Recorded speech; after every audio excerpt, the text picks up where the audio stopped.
পানিতে 5টা marigold biscuit দিয়ে দিচ্ছি, দেখেন তারপর কি হবে।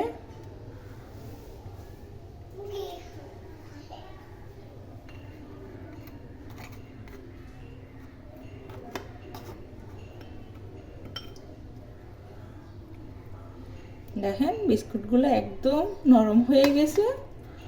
এরপর আমি এখানে চিনি দিয়ে দেব। বাচ্চারা ডিম খায় না, তো ডিম খাওয়ানোর নিনজা একটা টেকনিক বাইর করছি। আমার বাচ্চাও ডিম খেতে চায় না, তাই আমি এইভাবে করে আমার বাচ্চাকে ডিম খাওয়াই।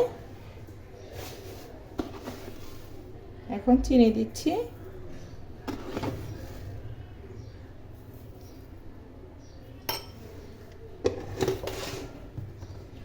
দুই চামচ চিনি দিয়ে দিয়েছি।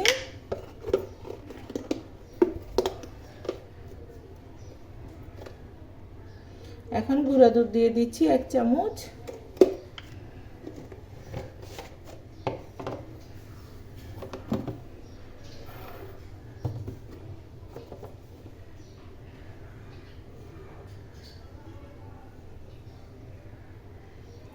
এক চিমটি লবণ দিয়ে দিয়েছি।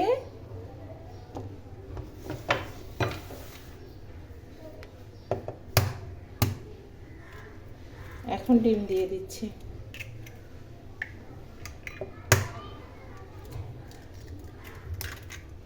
দুটো ডিম দিয়ে দিয়েছি।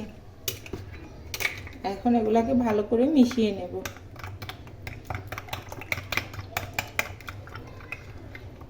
বাচ্চারা খাওয়া নিয়ে খুব বায়না ধরে, তো আমি বেশিরভাগ টাইমে এই নাস্তাটা আমার বেবিকে বানিয়ে দিই। ও খুব পছন্দ করে এটা। ডিম খেতে চায় না, একসাথে ডিমও খাওয়া হয়ে গেল, পেটটাও ভরলো।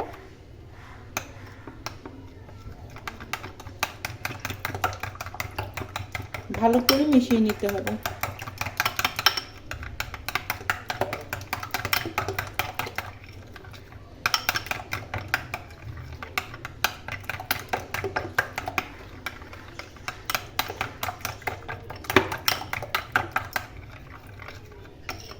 তো মিশানো হয়ে গেছে। তো চুলায় ফ্রাই প্যান দিয়ে দিয়েছি, একটু করে হালকা তেল দিয়ে দেব।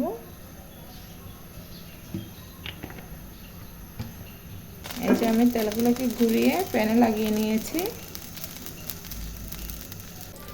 একদম মিডিয়াম আছে। এখন আমি এটা ভেজে নেব।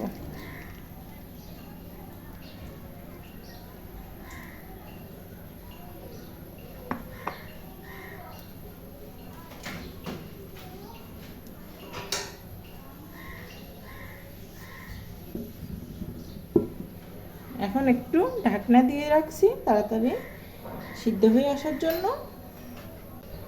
ট্রাই করে দেখতে পারেন, বাচ্চারা প্রচুর পছন্দ করবে, দারুণ স্বাদ হয়। আমার ছোট বেবিটাও এটা খুব পছন্দ করে, আমি ওর জন্য প্রায় সময় এটা বানিয়ে থাকি। এখন ঢাকনা তুলে নিচ্ছি।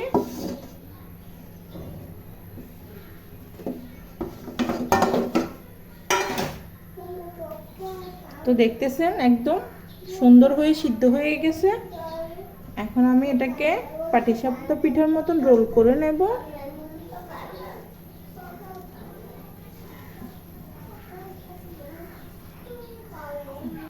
একটু সাবধানে রোলটা করতে হবে, কারণ ভেঙে যাওয়ার চান্স থাকবে।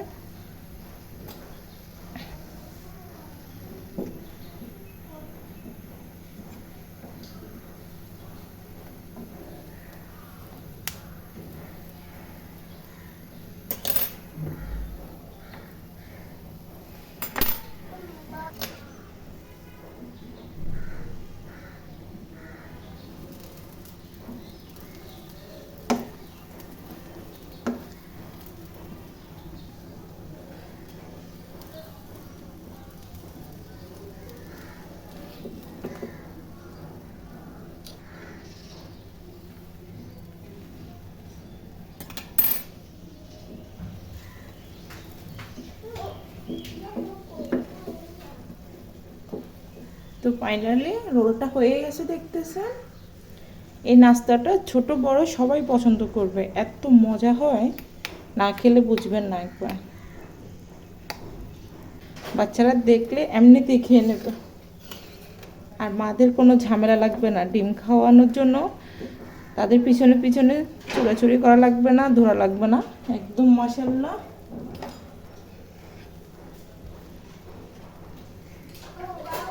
একটু সাবধানে তুলতে হবে কারণ ডিম নরম। দেখতেছেন মাশাআল্লাহ কত সুন্দর হয়েছে, বাচ্চারা খুব পছন্দ করবে এটা। তো এখন আমি রোলটা কেটে নেব।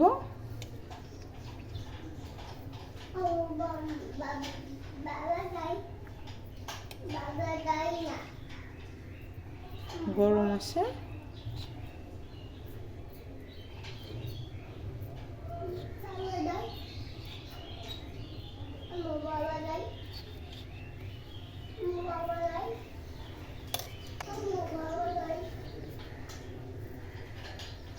তো দেখতেছেন ফাইনাল লুক, মাশাআল্লাহ কত ইয়াম্মি হয়েছে।